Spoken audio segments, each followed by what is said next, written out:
Possession crucial from this. How much longer will the referee allow? Dublin lead by a point, and there's the whistle. It's over. It's over. We earned it by winning the last 2 matches on the road, and that's not going to be taken away from us. But what I love in hurling, I love players that will never give in. He hits it. He hits it. It's over the bar. Oh, holy Moses.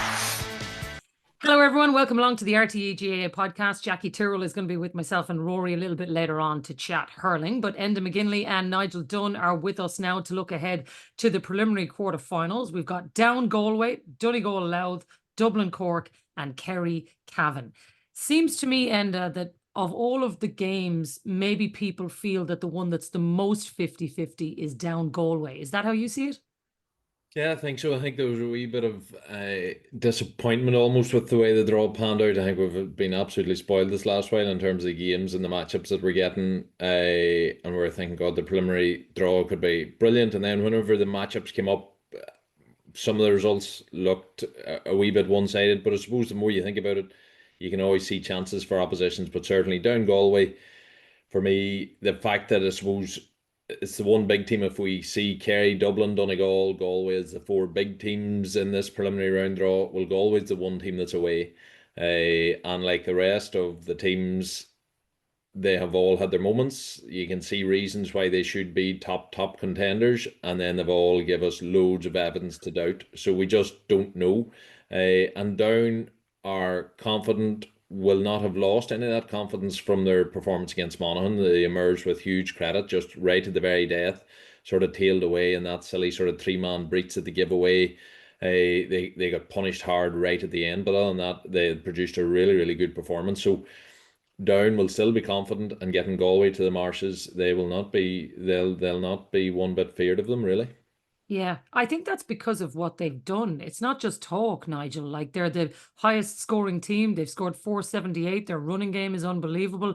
I think they come with a genuine opportunity because of the football they've played. Absolutely, and they're the one team that I said last week that they're kind of sticking to their principles, and Burns is fearless in the goals. He will still keep chipping the short kickouts away, and I think they'll need that against Galway, because the last thing they want to be doing is launching long ball down there where Galway are so prominent. It's power v pace here. Like, Galway have all the advantages in size, but Down to me seem fearless, and they seem completely bought into what they're doing. I think they have a really good chance, but they would need Galway to be 5-10% off, and as we all know, that's a huge possibility with the way they've been going this year. They've been stuttering and starting. So if they're 5 or 10% off, in fairness to Down, I think they're the one team that can capitalize on it. Yeah, that's actually probably a fair reflection, Rory, because if any of the big teams are off, that's when you sniff a chance. I think for Galway, because they have been so Jekyll and Hyde, it's hard to judge that. Yes, they score goals. They've been brilliant doing that, but then you just watch them not at their full tilt, and you wonder, when are we going to find it? Like, I know you're one of the ones who are optimistic that at some point it's coming. It'd want to be coming soon. It should. It sure would. And I am still holding a candle for Galway, and as I said to you earlier, it's a very small one at this stage, but I do feel that, like, I suppose before the championship even began and the back end of the league, Donegal and Galway were the two for me for different reasons. I thought Donegal, with the McGuinness story, Michael Murphy returning, and with the fact that Jim in year 2, we know he usually gets a better handle on what he's at. And just by the very nature of losing last year's All-Ireland final, I think the rules, would have suited Galway, because they do have a lot of really good quality all through their team. I thought that they might be a team that could, go get back to an All-Ireland final. But they've certainly made hard work of it, and they now have to go to Down, who I think are playing, as Nigel mentioned, a really quick brand of football. The pace, I would assume, is going to be high again. And that will pose problems for Galway. But I think, like, if you're going to see Galway really put their hand up and put a mark on this championship and get back to Croke Park, it's a great opportunity. The draw, let's be perfectly honest, it could have been way worse. It could have been way worse for them. So down away, and all the problems that it might associate with travel in the marshes, fabulous venue as we've mentioned before. But Galway really do need to win this game, don't they? Yeah, they do, because if they win it though, Enda, suddenly they can see a path to an All-Ireland final. I think that's the thing for Galway. It's just get over this one, get the momentum, and then it's right there in front of you. Oh, you named it, Jacqui. It is all about momentum. And yes, the top teams are struggling, but it is still there to be got. This time last year, was anybody looking at Armagh as Ireland champions? Not a mission. So the season is still to be played. Those quarterfinals in Croke Park, honestly, I can't wait. Well, I presume they're going to be in Croke Park, but honestly, I can't wait. I think they're going to be amazing games. I think Galway, the provincial champions this year, have really struggled to sustain the push. I think the ups and downs of the season, the consistency of the games or the regularity of the games and the new rules, it is tough to bring that energy every week. And if you're a wee bit off it with the new rules and the value of the breaking ball out round the middle, teams that just have that wee edge, that wee bit of freshness, it really does count. So any of the top teams that have been off it have been caught. Galway down are unbelievably settled. Preparing for last week's sort of Monaghan game, was looking through their team. They are so consistent in terms of the team. For me, their reliance on Pat Havern, like he was unbelievable last week. Now, he doesn't exactly probably suit offhand Galway's best snubber outer of men, Johnny Glenn. So Galway have Havern to shut down, but you just feel there's more overall scoring threats in Galway. There is definitely a higher ceiling in Galway than down, and you're waiting them, like Rory, you're waiting for them to click. But now would be the perfect time. Now would be perfect time for them to come in, and then get a run at that quarterfinal. But the quarterfinal, no injuries is key for these teams, and scrape through. It doesn't have to be a statement performance. It just has to be a win, no injuries, and then get recovered for the quarterfinal. Is the same feeling about Kerry, Nigel? Because I fear that if they were to scrape through and not put in a performance against Cavan, I think maybe they're the one team who actually do need a performance as much as they need a result. Yeah, I was actually in O'Connor Park last week, and as good as Meath were, and Meath were excellent, Kerry were so flat. There was no energy. They were as lethargic as I've ever seen them, and I do appreciate they're missing a lot of key players. And the one thing it's taught me is that I do think Kerry can win the All-Ireland, but they can't win it unless their best players are firing on all cylinders. They don't have the depth that an Armagh or Donegal have, so they're going to hope that their 7 or 8 best players kind of pull them over the line. I'd agree with you, Jacqui. They need a performance against Cavan because they're flattering to deceive at the moment. I think it's a great draw for them to get that performance, though. Down at Fitzgerald Stadium, the ball will be moving quick. They'll try and get their kick pass game going. Like they couldn't get their hands on the ball at all against Meath. Meath ate them alive on the kickouts. So the blueprint for Cavan is there.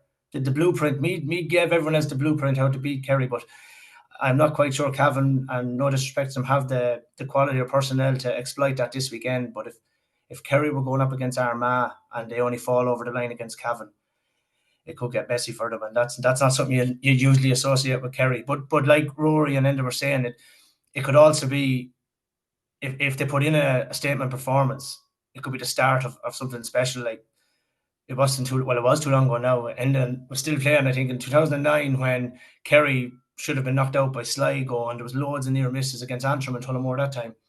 And then they went on to hit their best form in Croke Park. It's really it's a start of a championship again. So you had your provincials, you had your group stages, but this is now the start of the real business end. So Kerry, Galway, and the likes they would expect to be here, where the Cavans and Downs, it's somewhat bonus territory. Only Nigel, 2009 is exactly what I'm looking at Kerry at the minute. Absolutely, I remember them that season. They just limped through. They should have been beaten in one game, should have been beaten in another game, and it was the quarterfinals in Croke where they suddenly announced a statement performance. I think, looking at the permutations, is it pretty much destined if they win that they play Armagh in the quarterfinal? Yeah. If all the other big ones win, yeah. For me, a big performance against Cavan doesn't actually change it. Them Kerry boys know it is against Armagh that their season will be defined. They're Division 1 champions, they're Munster champions, things were going very good. They need their players on the pitch. There is no doubt about that. So for me, this weekend, it's about whatever is happening in the physio room. Yeah. It is about taking care of business on the pitch. Whatever players, whatever way those injuries are, and you'll not hear much news or updates in terms of that. It'll all be kept very low key. But if they can arrive, get past Cavan with a reasonable performance, they'll just know in their camp they've come through a tough period, and if they get their players back, they will be rubbing their hands to come in written off against Armagh if that happens to be the case. So a big statement win against Cavan, will it really tell anybody anything? Not really. I do agree they should have too much against Cavan. Cavan were poor against Tyrone. Were really flat against Tyrone again. So bar that Mayo win, which was a real surprise, it's hard to see Cavan getting in out of Killarney. But for me, regarding Kerry, it's all about getting through, clean bill of health, and facing up to where, like '09, they might just come to wreck Armagh's party. Well, with that in mind then, Rory, I think that's the interesting point that Enda makes, that maybe it is on the physio table. But surely for Jack O'Connor, you also need to know that if my players have to play next week in a full throttle game, I have to get them on the field this week. I don't know if he wants to take a risk with that volume of them. I think at some point he's going to need to say, I just need to get these lads on the field this weekend. We just need to nurse it as we go. But we need to know that we can go full throttle next weekend. And it's a gamble, like. It is. And, you know, one of the things that I love about Kerry is, and there's not too many things I love about Kerry now, Jacqui, but one of the things that I do love is, particularly this time of the year, is the rumours. And there's nearly always a rumour of a major bust-up. And that's when you know Kerry are going well. Like, the funny thing about them is, if there's a row in the camp or rumours of a row, it might not have even happened.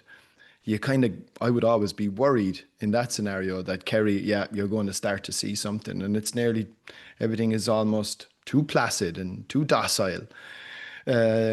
Like I saw Dara O'Shea again. His pieces are very interesting, I find, in the Irish Times yesterday, just making the point that some of the players that maybe were trialled during the league didn't really make the step up.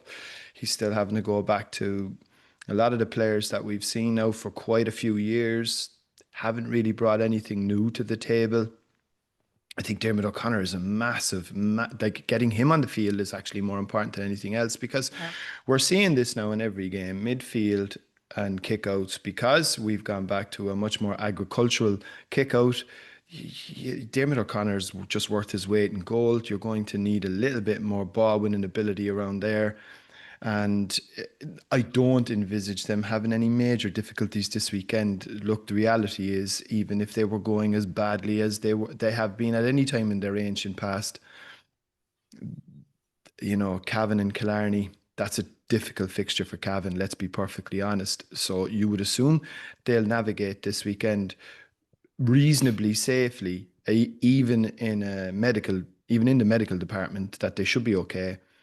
And if all the fixtures go according to what everybody is saying, and I'm not entirely sure that might happen, is then, you're facing into Kerry and Armagh, which I think everybody will just, that is what a fixture. I mean, given that extra time game that they played out last year, and I think it'll spark them.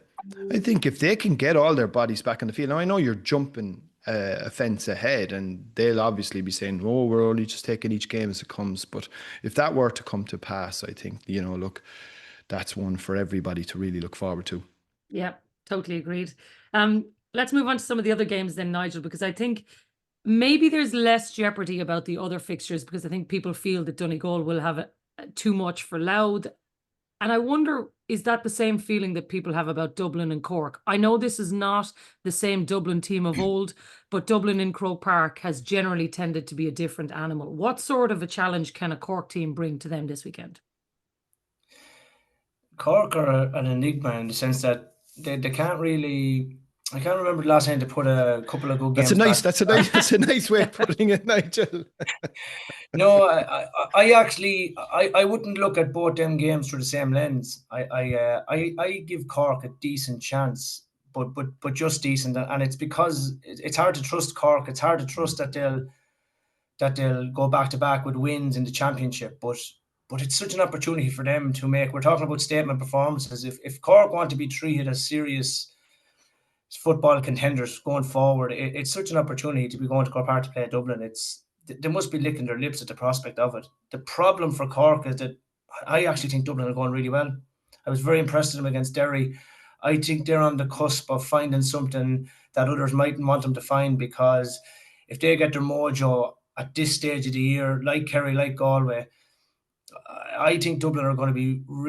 I think to win the All Ireland, you're going to have to knock Dublin out, and that's the problem for Cork. But I wouldn't write Cork off. I know a lot of people are thinking that they haven't a hope. I do think they have a hope. It's just a very, very slim one. Yeah. That's fair though, Enda. I think that's the way people see it. Dublin have been a phenomenal team who've been dealing with a lot of injuries, but maybe they're getting people back at just the right time. And as Nigel said, maybe they're finding something that everybody has kind of wanted them to find. Everybody wants Dublin to be going well. It's good for football to see this team firing. Yeah, absolutely. Dublin are, oh my gosh, there's so many wee things that you just look at them and say, hang on a minute, all of the conclusions that we had early on in the year, just don't be putting them rubber stamp just yet. They are getting where other teams have lost players, Dublin are gaining players, and players of serious reputation. There is a freshness and they're coming with an energy. The results stand up, like really since that Meath performance when they were flat, and we have seen what happens to teams whenever they're flat. They have produced a superb performance in Galway. Then the performance in against Armagh was a really poor performance by Dublin, but they shot themselves out of it. And Armagh have been the top team in the country this past couple of months, really. They have been so consistent. They're the one top team that has not blinked in terms of the level of football they've consistently produced.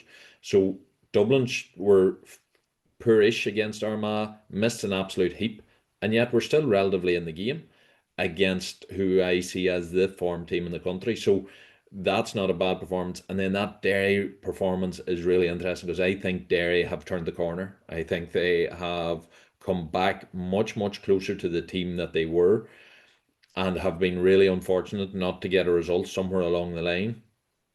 But I think that Derry camp was going really, really well and had players back as well. So for Dublin to take care of them, I think that result actually says a lot if you read into it that way. So Dublin, absolutely, they have men coming back. Them men will be fairly fresh. Can they get Cavan up to full speed? I think they need that. But yeah, Dublin, if we're looking for a team that's going to come into the group of All Ireland contenders that everybody was talking about, that probably needs revised now. But Dublin are the team that's coming with apparently really good momentum. But Cork, can you predict Cork? Nope. So we just don't know. But you're fancying Dublin, and I'd agree in Croke Park they play well there. So yeah. Yeah, that's the joy of Cork, though, Rory. You don't know what to expect, because they could genuinely come and beat Dublin this weekend. And I don't think anybody would go, oh, I never saw that coming. Like, it is possible. Yeah, it is possible, but improbable. And that's, look, you can only go on form. And Dublin were in a much tougher group. Still managed to come out second in that, which I think was a good achievement in and of itself. But I do like the lot of a Cork footballer, Jacqui, you know this better than anyone. If they had lost to Roscommon last week, what would have been the reaction locally? A shrug of the shoulders, right? They beat Roscommon. What's the reaction? A shrug of the shoulders. It'll probably be something similar even this weekend if they were to go up and beat Dublin. It's just the lot. So the footballers themselves, the panel, the players, they know that's where they live in the minds of the Cork public. So they're not going to have a huge amount of support.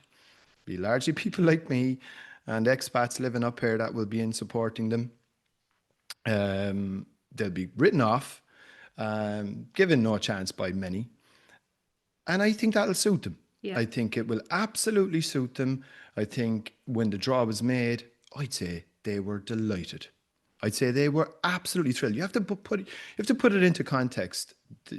You're a young boy, and I know this because I speak from experience. If you're a young kid in Cork, what do you dream of? Just kind of three things. You'd love someday the opportunity to play Kerry in a Munster final. you then might dream of playing in an All-Ireland final. And the third one, no disrespect to our cousins up in Ulster or our friends out in Connacht, but the third one is to play the Dubs in Croke Park. So if you're not eating rusty nails for breakfast at the prospect of this, then hand the jersey back. I think they will come with a performance on Saturday night. I do believe that. And I think they will cause Dublin problems. Do they have enough quality up front? That's my biggest fear. One goal across, 5 championship matches and like spurning so many goal chances, one after the other. But the other thing as well, Jacqui, and I was minded of that's that famous quote there. It was like a political debate back in like the 80s where, I've met Jack Kennedy, I serve with Jack Kennedy, you're no Jack Kennedy. Well, this is not the Dublin of 10 years ago. They have weaknesses, they have flaws. They're not the imperious machine that they were. And they will have to match up in certain areas. I assume they will have the smarts to stick Colm O'Callaghan on Brian Howard, because that's obviously Cluxton's go-to. You'd also assume that they'd have the cop on to realise this little Con O'Callaghan run-in from the halfway line on the throw-ins is well flagged in advance, given the fact that he did it twice against Derry and scored 2 points. So matchups, I think Daniel O'Mahony will probably pick up Con. That'll be a good battle, and Daniel will be well able for him. But the issue, I suppose, is will they rack up a big enough score? If they get 1 or 2 goal chances, will they be able to take them? They're the imponderables, I suppose, and that's the real issue from a Cork football perspective. But I would have every faith that they will deliver a big, big performance, and they will test Dublin's pulse big time on Saturday night. Yeah, I think people will hope that is the case. Interesting doubleheader as well, with the hurlers playing Limerick as well. So you'd hope that there is a decent enough crowd, albeit whether both sets of codes hang around for both. But look, I know my family are all going in as well. It'll be a good day out. The last one then, Nigel, Donegal Louth. So you say you look at these through different prisms. Dublin Cork, maybe you think that's a little closer. Do you see Donegal steamrolling Louth then in that other game? Yeah, see, it's funny. I'm nearly want to put on a Cork jersey after Rory's speech. Yeah, eating the rusty nails. Eating rusty. Yeah, no. See, the way the fixtures panned out, I think Cork will be licking their lips. I think from Louth's perspective, going up to Donegal, in some respects, they've had such a brilliant year that I think there's a certain amount of mental tiredness that comes with it. It feels like they've achieved their ambition for the year. I think it's very hard to get to the pitch of championship football then, and then they're going into the lines then where Jim McGuinness, and we all know Jim's a genius, but he is already creating the siege mentality, because it's all smoke and screens, and he's thinking further down the line. It's Donegal against the world, and I do fear that Louth could be in for a bit of a beating at the weekend, but they've had an incredible year, and nearly because of that, the energy has seeped out of them. And Donegal have had one target in mind all year, so they're only starting to ramp it up. And I thought Michael Murphy and Jim McGuinness' interviews were very deliberate to send out the message that they want Donegal out. They're trying to bring us here, there, and everywhere. And they're thinking further down the line as how can we get one over our opponents, and how can we create the illusion that everyone wants Donegal beaten. Yeah, but you know though, I'm not sure that is the case. But you know though, Rory, right? I would have went for it. Only that Kerry had to go to Tullamore. Your man is talking about going to Athlone. Like, it was hardly going to suburbia, like, you know. Yeah, but on the other side of it, like I can appreciate why a manager might want to try and create that sort of siege mentality. And I'm sure, look, I'd say Mickey tried it a couple of times, I've no doubt, back when you were playing as well. And we know that Armagh have tried to do it, and different teams. Davy Fitzgerald, was famous for it, to try and create this sense that everyone's against us. On the flip side, I actually thought some of the points that he was making were quite fair. And what I loved about him was the fact that he said, look, if I don't say it, no one will. Yeah. And I think, like, and when you listen to him articulate his issues, 7 championship matches, being dragged from pillar to post, I said, look, yeah, fair enough. Now, the fact that he seemed to think that it was sort of pointed at Donegal. That's where I was going. You're probably pushing it a wee bit too far there, but I have no problem with it. You wouldn't be critical of Jim for doing that. He's trying to use every little thing he can, get messages out and do what he can to try and rally the team, rally the county. They're on this, it's the final descent or ascent up the mountain now. They need as much support in behind them. They're trying to climb a very big one. I enjoyed it. Yeah, I also think it's working, Enda. Like, the reality is they're playing good football, they're winning. Jim is doing his thing both on and off the pitch with his team. And Rory's right. If he feels that gives them an edge, work away. It's a good idea if he feels he's getting something from it. Absolutely. No, I love it because Jim probably has more qualifications than just about any manager in the game. Correct. Sports psychology things and all those lectures and all those papers and the thesis and everything that you have to do. And you come back to the old circle of wagons, boys. Everybody's against us because it works. I don't know, you read all these books and everybody in sports psychology land and professional sports lands tell you that this sort of negative mentality or that negative psychology, that negative motivation, it doesn't work in the long term. I think the Irish mentality, it suits us well. I think the championship season, it's a knockout season. It is a short run. You time it and you get that special bond at that right time. So I think it will always have a role to play in our sports, and you look for it. And Donegal have had to go on the road. Like the likelihood, and we'll never hear it, but the likelihood of the CCC sitting down and thinking on purpose, right, well, let's make Donegal travel, we don't like them. Is that a realistic thing? Highly unlikely. But when you're within those bubbles, we've all been within bubbles of teams. You and Rory, you were mentioning Mickey Hart. Oh my gosh, he would convince you black as white, and inside that group, well, you would absolutely swear blind by it and be 100% convinced by it. So that'll be the message in Donegal. They will relish. There's a wee bit of talk and chatter out there against Michael Murphy. He is their prophet, so they'll not take kindly to that too. I've seen a few comments about them winning All Ireland or everybody sort of hating them or being against them winning All Ireland. Donegal have the quality team. Now, some of their players need to find a wee bit more form. They're a wee bit more reliant on Michael Murphy than ever the plan would have been. Can I ask you actually, Enda, on that? What's happened to Darragh O'Boyle? I thought Darragh O'Boyle had started the season so well. No, he came on the last day, kicked a brilliant two-pointer. Brilliant two-pointer. And I was saying to myself, look, this is kind of the form that we've seen from him. But has he sort of lost a little bit of the edge that we saw earlier in the earlier parts of the season? I think he's lost a wee bit of form now. You don't know, there can be a slight niggle in the background that that's slows true. the player down, or any player can lose form. We know that. So, but again, that can turn. He's a really experienced player, so you're expecting that that'll turn and the opportunity. Like Donegal have had a long, hard season. The National League they went hard out for. They had their winter training camp very, very early, so they have been hard at the mill from last October, November time.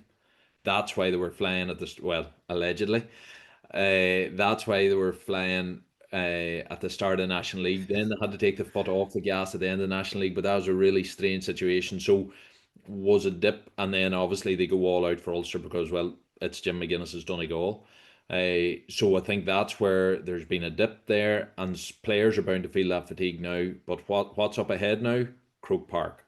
What's up ahead now? The Sam Maguire Cup will be sitting at the top of them Hogan steps in 4 or 5 weeks' time. That is suddenly very doable. So if Donegal are going to come, and I certainly think that they have the potential to go all the way, well then I think you'll see them taking care of Louth and rolling into Croke Park, and that mentality, that tight mentality. We're now here. We have come a long, long road, and now we're here to get our spoils. McGuinness, I think, will have them where he wants them. Are they behind Armagh still in your mind, Nigel? No, I think Donegal are ahead of Armagh because Donegal would be my pick right this second, but the landscape is changing nearly week to week. So you could ask me next week, it'd be different. I think it'll be very hard for Armagh to win back-to-back All-Irelands. because historically it's hard for any team to do it, and the euphoria after last year with Armagh, I think the little bits of luck, the energy required to go all the way and lift Sam again for that reason, and how hard it is to do that. And even Enda's brilliant Tyrone team never got to do it, and that was an exceptional generational team. Like, I feel Donegal will be ahead because they have a cause, they have a hunger that it's funny. Jim McGuinness and the narrative, he's such a brilliant communicator, and everything is with a method. I honestly believe it's written in the stars that the Michael Murphy comeback will be Sam Maguire heading to the hills. But there's a lot of football to be played with Dublin and Kerry and these teams hitting form. But to answer your question, I think, in my mind anyway, it's only my mind, I think Donegal will be slightly ahead of Armagh. Yeah, let's ask you again next week and see. I always just think there's a bit of they have a very good record against Armagh, Jacqui, as well. Like, true. They won't like, if they do end up running into each other at some point, which, you know, there's every possibility and every chance. Donegal are one of the teams that just seem to get under Armagh's skin. Yeah. In a way, and we saw that particularly at the end of the Ulster final. So it would be, if that rematch were to happen, wow. Yeah, geez, it'd be box office.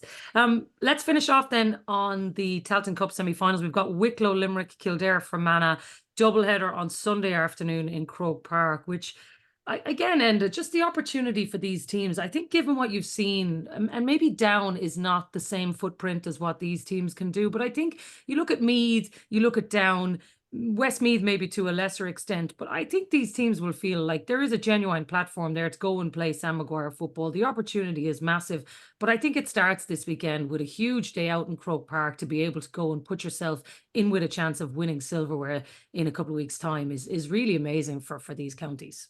No, absolutely. I was chatting to, I work alongside actually the Fermanagh team Doc, and he represents perfectly that forever optimism that comes in some of the smaller counties. He always just starts so positive. Fermanagh can do anything, and I was wondering how he would have felt about the draw against Kildare. For me, like, looking in, it's sort of go, that's a tough draw. Kildare, obviously, strong side, yes, not a absolutely guaranteed side, but a strong side, and you would think they would, for me, be the favourites for the whole thing. But he was saying the boys just are relishing it, and it's the whole thing getting down to Croke Park again. It's been a long season for them there at the semi-final stage. Fermanagh have produced some brilliant performances in Croke Park over the years. They are thereabouts, and in Kildare there is a team that, again, you can't back. Kildare's last trip, I think it was their last trip to Croke Park, or certainly the last big game in Croke Park against Offaly in the National League, they came in expected to win. So the Kildare team is a coming team, but one of the things they have seemingly routinely struggled with is the match that they're supposed to win. Yeah. And so they have questions over their head and there's a pressure on them that they should win, particularly with Westmeath going out. The Tailteann Cup is now theirs effectively to lose, and Fermanagh will thoroughly relish that aspect of their trip to Croke Park anyway. I think the other game is actually, in a way, almost more intriguing, Nigel, because of the offering for a Division 4 team to compete for that trophy. I think Limerick have already shown us so much this year in terms of just when they had the spotlight, they used it. When they're live on TV, they bring out their best games. It's been box office. And I think Wicklow did that last weekend with beating Westmeath as well. They have grasped their opportunity and fully deserve to be in with a shot for this title as well. Yeah, and it's for both Limerick and Wicklow. Wicklow, that's a good start. For Limerick and Wicklow, it's a massive chance, like, because at the start of the Tailteann Cup, neither would have expected to be where they are. But I watched Wicklow against Westmeath; they were excellent, and it's a really deceiving game because there was 3 stages that were 8 points down, but at all times they were in the game, and their shooting efficiency was so poor. So it actually. The scoreline never actually reflected what was happening. Wicklow were really, really strong throughout.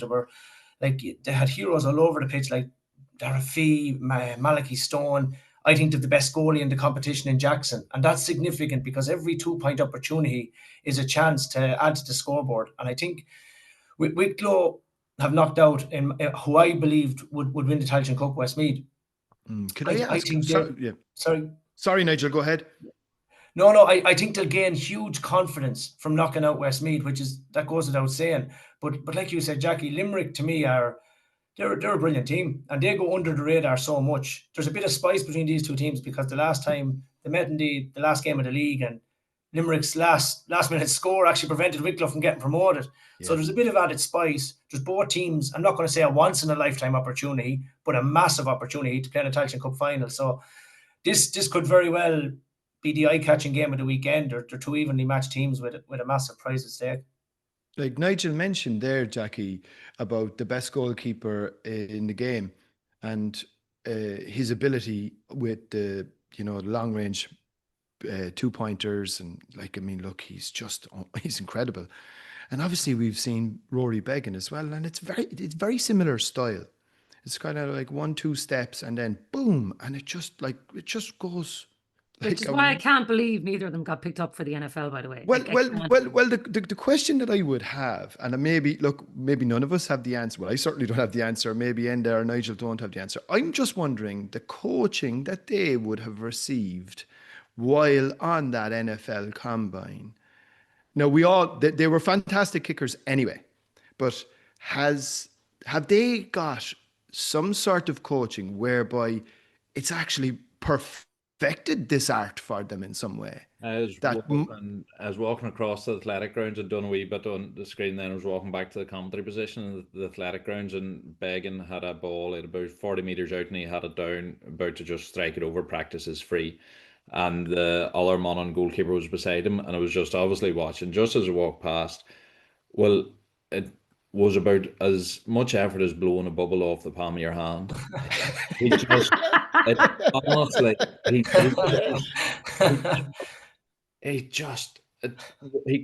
the ball, and then it flew 40 metres high over the, and his competitor beside him, obviously the sub-man on keeper, not a bad kicker, you'd imagine, if he's at that level, but he thudded it as you would thud a kick from 40 metres, and it went but it was big, and like, honest, it was like this. It was this. Yeah. I thought that it just defies the laws of physics. Yeah. The strike he gets with the ball, like, it just doesn't make sense. But it's a phenomenal thing to see. And honestly, I was about 7-8 meters behind.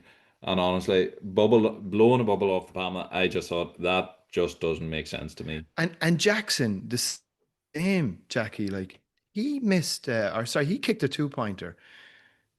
That would have been a 2-pointer had he kicked it from 70 meters out. The ball flew so far. It's an extraordinary execution of skill, and what a weapon! And it'll be fantastic to see it in action in Croke Park. Yeah, I can't wait till Rory Began, by the way, puts it on his profile picture, and that I can blow a bubble off my hand like a football. That should be his next thing. He's this huge frame of a man, like he's this giant of a man, and then he's this wee delicate poof of a kick. That's great. Sorry, Nigel. I think it's funny because Josh Ryan of Limerick took frees for Limerick previously. He's actually an excellent striker as well. Maybe not of the same consistent level, but that's something that there's another element to the game. It could come down to goalkeepers kicking 2 points. So the more the game has evolved, we're still talking 10 years on about goalkeepers coming up hitting frees, and Jackson and Ryan could play a huge part at the weekend. Yeah. Oh, lads, I'm looking forward to it. It's going to be absolutely cracking. We will leave it there for now. Thanks a million for being with us, and we'll talk to you soon. He hits it! It's over the bar!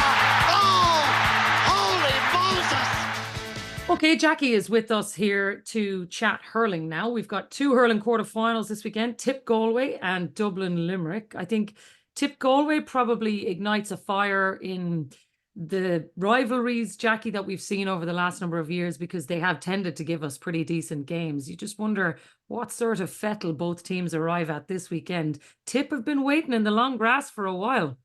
Yeah, it's one of those pairings that I suppose it's a real traditional feel to it. It's probably anyone 40, 45, 50 plus can really probably connect with this game. If you think of the games back in the 80s and the 90s, Jerry Mack and that whole rivalry and things. And I suppose as of late, they've had some cracking games. I mean, you think of Joe Canning's point in that semi-final. So they've always dished up some really great games. And look, unfortunately for Tipp, it's another border county that probably doesn't like him a whole lot, but that comes with the territory when you're bordering probably 6 or 7 counties. So, yeah, look, Galway coming in, huge amount of questions, probably consistent feel to Galway in that they're so inconsistent. Another Leinster final where they probably flatter to deceive. A lot of probably more questions than answers, and you have to probably bear in mind that Micheál Dunne is going through a bit of a rebuild, but just the Leinster final, they were so flat for such a long period of that game.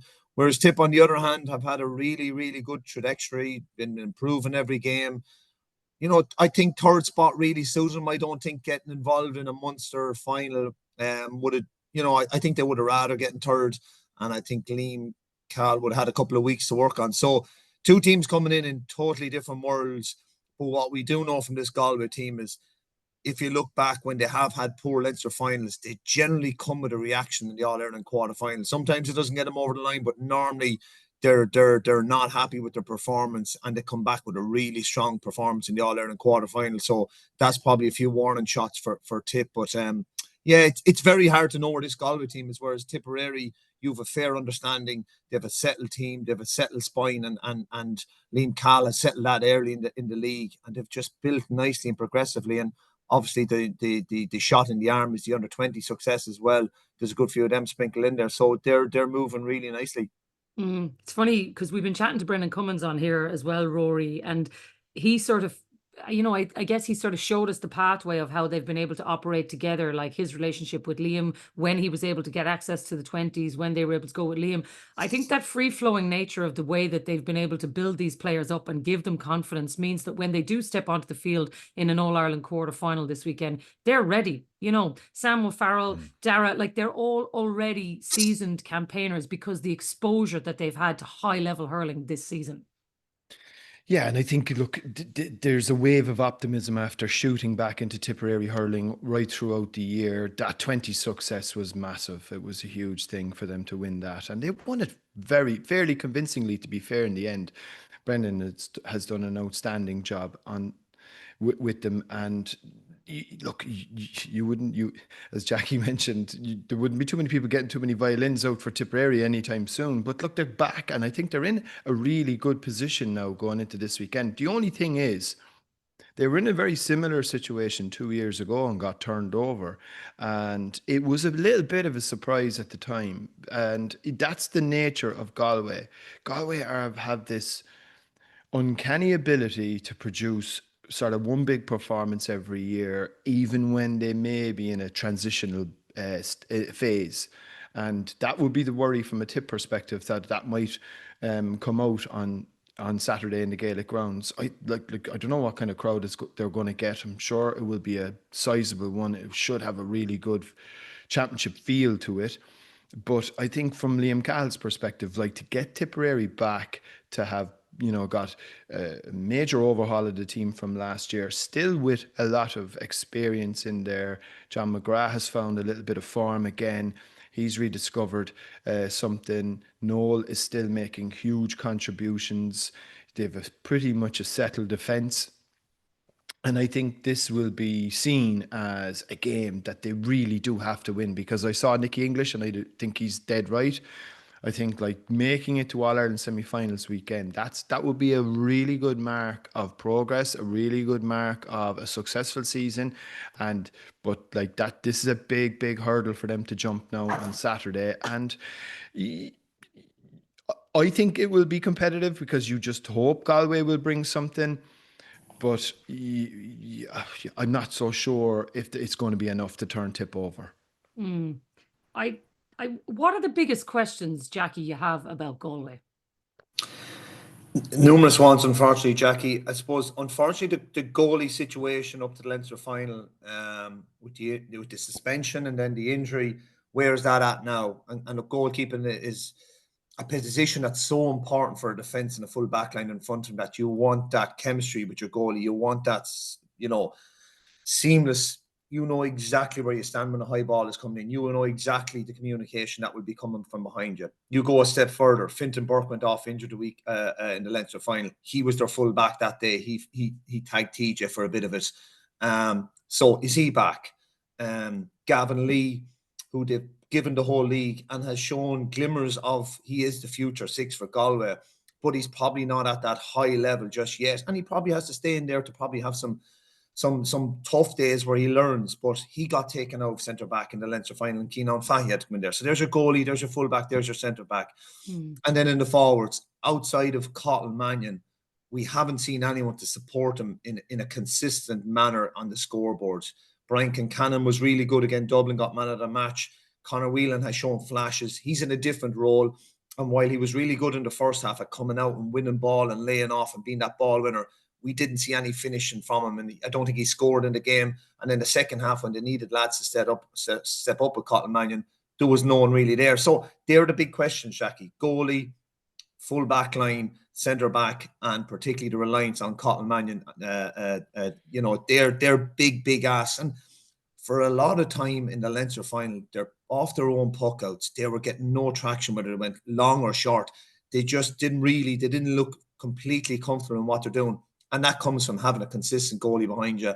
And when he's not there, they don't seem comfortable in what they're doing. So they're the big question marks. And going into an All-Ireland quarter-final against Tipperary, who seem to be pretty comfortable with the way they're playing, the spine of the team that I already spoke about, they're huge question marks. Yeah. And actually, to be honest, that's the key, Rory. You know, when one team, their whole spine is settled, they've built it around it, and the other, those question marks that Jacqui is identifying there, these are not new problems for Galway either. They have been trying to get to grips with this for a while now and still don't look like there's evidence that they've managed to get a handle on it. And like number 6 is such a key position, you know, like it was a sense early in the season that Cavan had more or less nailed it down. Now there seems to be question marks around it. I mean, in your view, Jacqui, would you still see 6 as the sort of the preeminent, like the most important position to nail down even in the modern game? Absolutely not, Rory. Cornerback, without doubt. And give him a roving role. No, without doubt. And if you think of Galway when they won in 2017 and the big problems they had, they sorted out their three with Dahi Burke and G-Mac was 6. They built from there. And that was a huge platform for going forward. You think of Cork and the success that they've had, the big questions they always had, 3 and 6. The Downey brothers have solved those problems. So the spinier defence is hugely important. And although Galway probably have maybe between Dahi Burke and Fintan Burke someone that can hold down the 3, the 6 is a consistent problem. It knits everything together. And sometimes they don't even get on the ball, but it's their positioning. Are they 10 yards too high? Are they 10 yards too far back? And having that experience of being able to, it's kind of Russian roulette in lots of ways. Do you follow the 11 out? You probably do at times, but then there's times you need to protect your full back line and look back and kind of go, right, our full back line is under pressure. I just need to sit a bit deeper. I need to communicate to my midfield. And for a guy of Gavin Lee's probably early tenure, that's probably difficult to do. And in a midfield that maybe has David Burke, who hasn't the legs to get back, that support element isn't there. It all works in unison. So 6 is so important. It gives that protection to your 3. And right now, Galway are still trying to figure that out. And unfortunately, All-Ireland quarter-final is not the weekend to be trying that out. Yeah. And if you think the flip side of that, the way, like even a Limerick, the way they move Kyle Hayes into 6 and the dynamism that it has given their team. So if you can actually adapt a real hurler who has that ability to go forward, but to also read the game in the way that he does, it's a game changer for a team. Like, yeah, it's hugely important. And look, Declan Hannon did it so well, but made it look so easy. But the level of experience, his hurling IQ, his intelligence, hurling brain, is just so pivotal to it. But the beauty for Limerick is that, look, you can bring Sean Finn back in, you can push Barry Nash to 7, and you can move Kyle Hayes in. Galway and the majority teams in the hurling landscape don't have that luxury. Yeah. You know, so it doesn't change a whole lot from their point of view. So you have to be fair to Galway as well. Micheál O'Donoghue is trying to rebuild. He's brought lads in. He's trying to move things around. And sometimes when you don't have the pieces, you just have to work with what's there. And that's probably where Galway are at the minute. They just haven't got that level of player that the Limericks of this world have, that other counties have. And look how long it took for Cork to figure it out, the 3 and the 6. So it might take another year or two working with the guys that they have to finally nail what looks good for Galway in the defensive side of things. Yeah, it's interesting though, because you win one game and suddenly you're in an All-Ireland semi-final and maybe you have the jigsaw pieces worked out. You know what I mean? It's amazing how quickly the world turns. What about the other game then with Dublin and Limerick? Because Rory, I know you're going in there this weekend. We were chatting about this on the football. Very intriguing double header with Cork, Limerick, obviously, or sorry, Cork, Dublin playing in the football and then Dublin, Limerick playing. I think there was a wave of optimism about Dublin hurling that was certainly there in the early part of the season. League was going very well, early part of the Leinster Championship. Because they didn't get to a Leinster final, I still don't know if there was a puncture in it. I still think that the optimism is still there. I think that feeling of a wave of that coming team where we talk about with a Tipperary, I get the sense that there's still an optimism there about this Dublin team. I just wonder when you're coming up against a Limerick, how many more levels they still need to reach to be a proper contender to prove that this weekend. And the level of hurling is going to go up, Jacqui. I mean, the reality is, and we've already, look, this is well established, and I don't want to get into this Munster-Leinster thing because to my mind, that's a little juvenile. But Limerick are a different level to nearly everybody.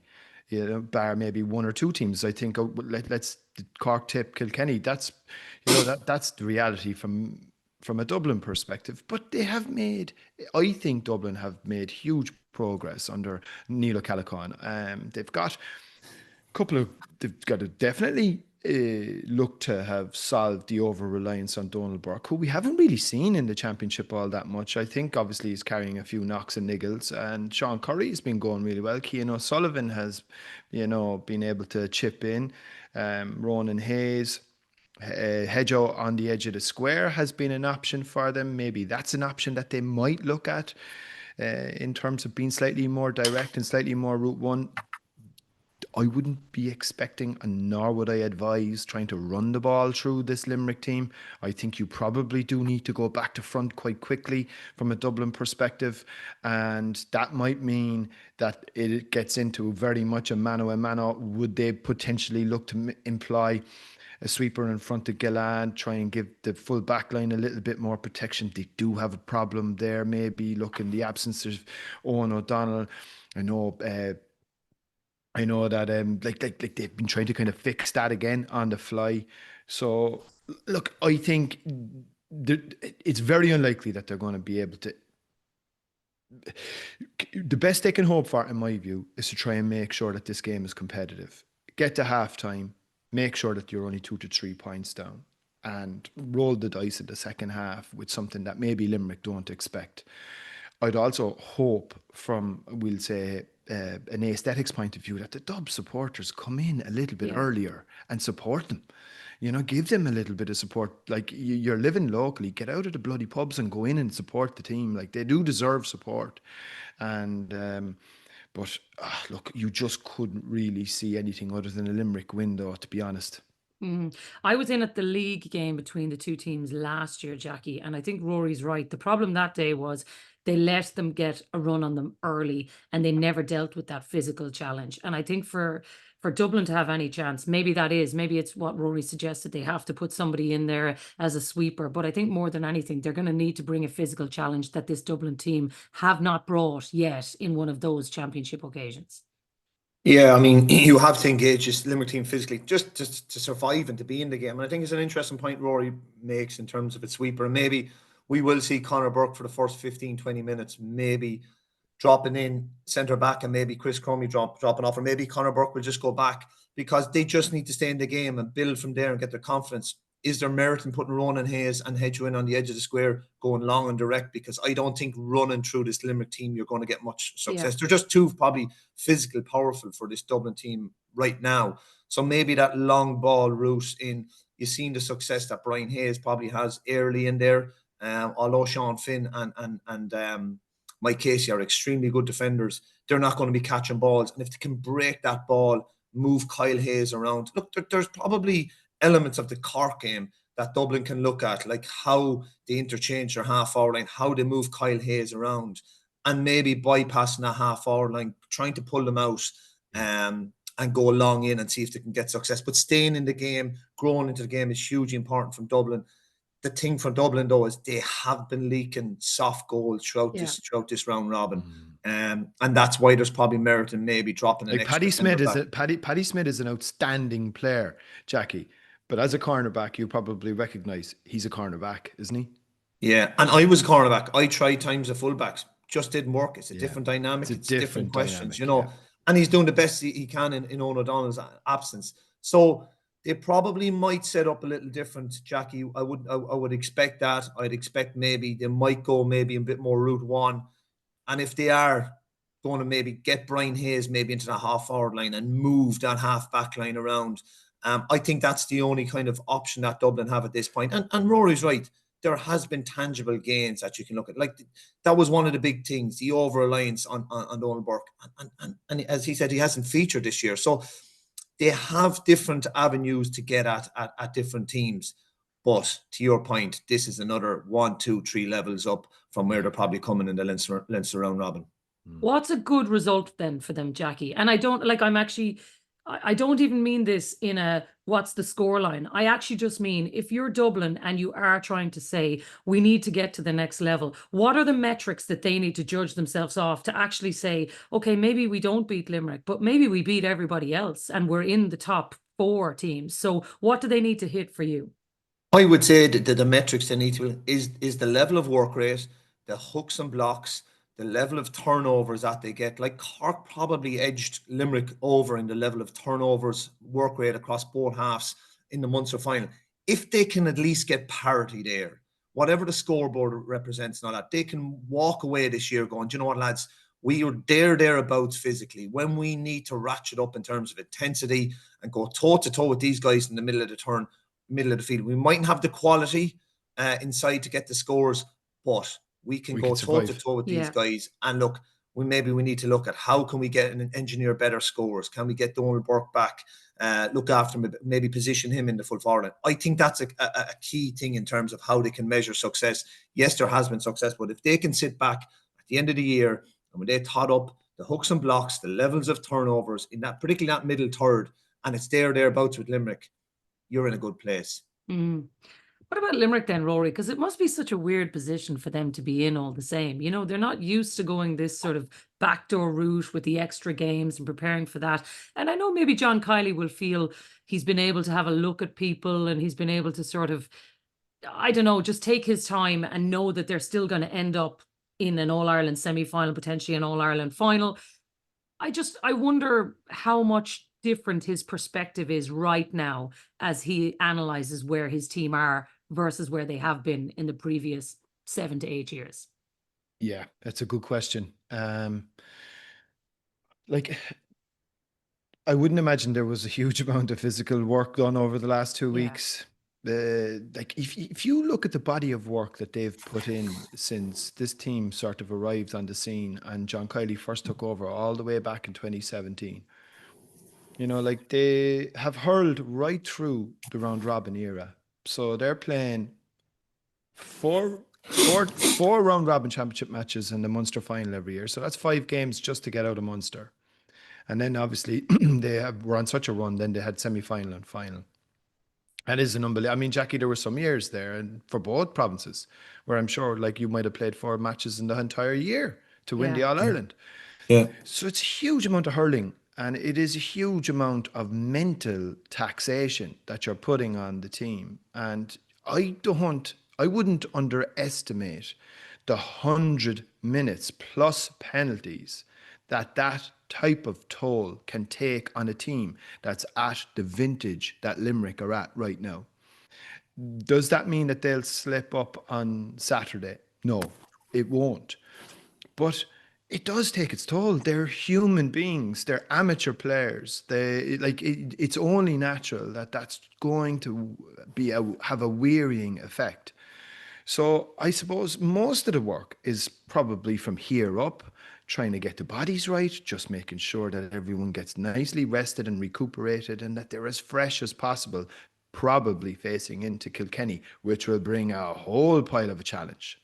Yeah, and I think Kilkenny might be just sitting there nicely, Jacqui, saying, we're actually ready for that, which probably, I actually think in the back of their minds, Limerick will want that. You know, if they get through Dublin this weekend, which people expect they will, suddenly they're facing into one of the greatest dynasties of hurling that has ever been, from your brilliant team. And I think, you know, John Kiley, as much as Rory says we'll be trying to rest bodies and all, he'll be thinking, do you know what? People are saying Kilkenny are coming and they're ready to go to war.